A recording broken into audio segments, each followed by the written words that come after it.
There's a moment that comes for all of us, a moment when you realize that everything you've been through, every invisible season, every time you felt small and overlooked, was actually preparing you for something you never saw coming.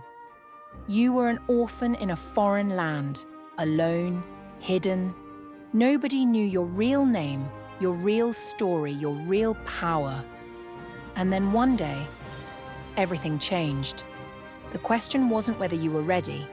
The question was whether you'd choose comfort over your calling, whether you'd speak when silence felt safer.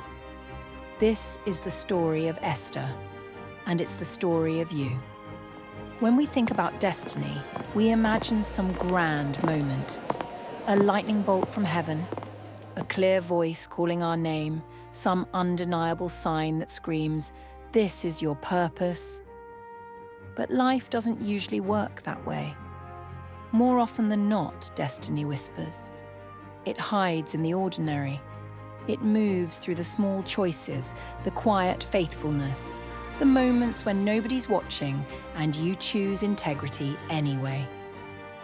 Esther's story teaches us something radical, that you don't need to know your destiny to be living it. You don't need to see the whole path to take the next faithful step. Esther was born into uncertainty. Her parents were gone. She was a Jewish girl in a Persian empire, living in a land that wasn't hers, carrying a name that had to stay hidden.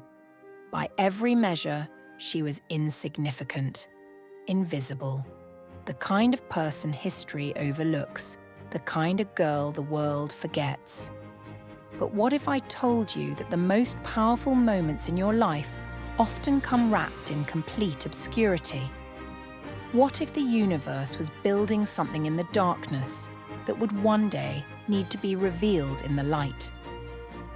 Esther grew up under the care of her cousin Mordecai, and there's something beautiful about that. She knew what it meant to be loved when she had nothing else.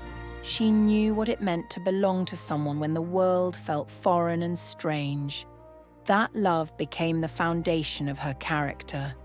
It taught her to be wise, to listen, to watch, to understand the world around her. These weren't flashy spiritual gifts. They were the quiet fruits of being seen and valued when she could have been abandoned. Then came the moment that changed everything. The king was looking for a queen, a new wife. Esther found herself caught in the current of something much larger than herself. She was brought to the palace, given beauty treatments, prepared to compete for a title she never asked for. And here's where the story gets interesting, because Esther could have spoken up. She could have said, "I'm Jewish. This isn't my world. I don't belong here." But she didn't. She moved through that moment with wisdom and grace, and she won the king's favor. She became queen, but she kept her identity hidden. Nobody knew she was Jewish. Nobody knew her real story.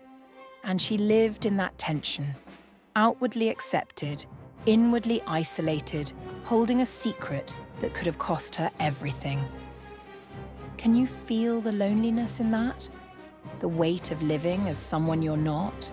Of being admired for a version of yourself that's incomplete? Esther knew that feeling intimately. She was beautiful, she was powerful, she was the queen, and she was still hiding. Then came the real test. Haman, a man in the king's court, became enraged at Mordecai for refusing to bow before him. And in his rage, he convinced the king to issue a decree. All Jewish people in the empire would be destroyed. All of them.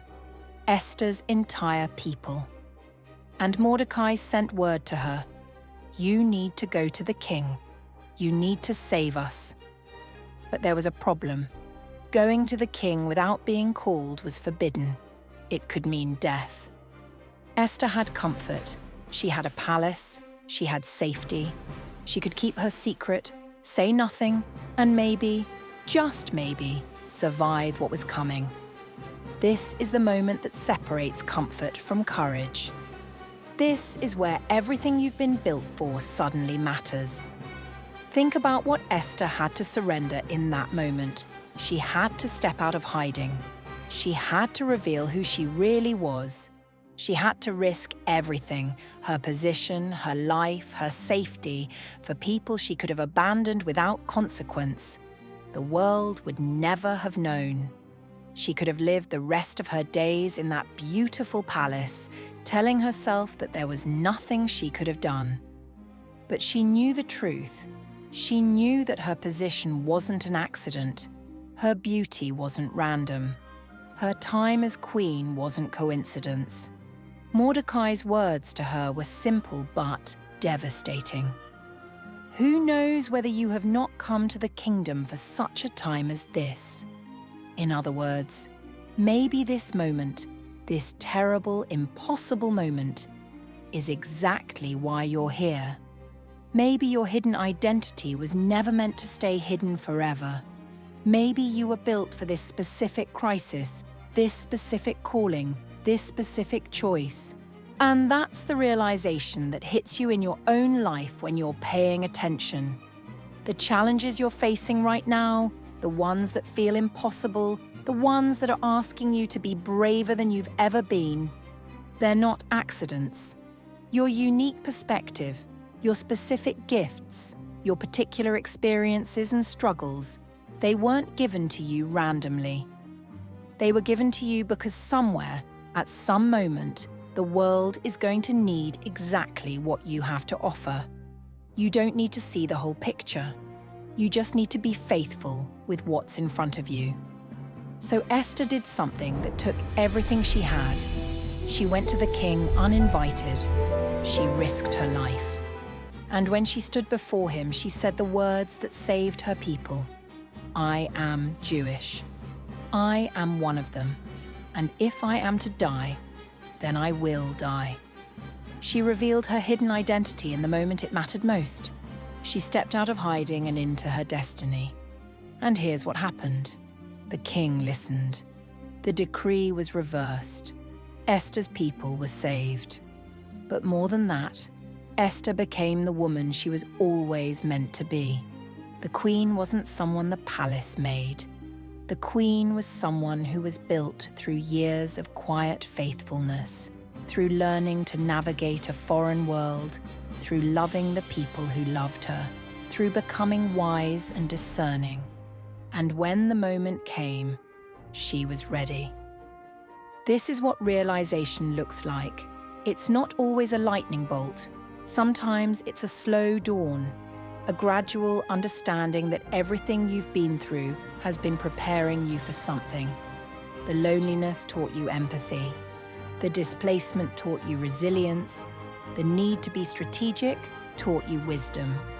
And one day, you wake up and you realize, I was built for this. You might feel invisible right now.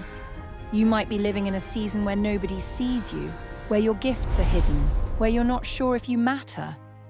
You might be waiting for someone to recognize your talent or validate your worth or confirm your purpose. You might be in a foreign land, not literally but spiritually, emotionally, relationally. You might be in a place that doesn't feel like home, surrounded by people who don't really know you. But what if that's not a waste? What if that's actually preparation? What if every difficult season, every moment when you had to be brave in small ways, every time you chose integrity over comfort, every relationship that taught you something about love and loyalty, what if all of it has been building toward a specific moment when the world needs exactly what you have to offer? The truth that Esther learned, that you were born for such a time as this, isn't just about her. It's about you, right now, in your ordinary life, in your hidden season. The you that nobody else can see yet is the you that the world is waiting for. And you don't need to understand the whole plan. You just need to take the next faithful step. You just need to choose courage when comfort whispers. You just need to remember that your life, your story, your specific combination of experiences and gifts matters more than you know. You were born for such a time as this. Not for comfort, not for hiding, but for exactly this moment. Now step into it.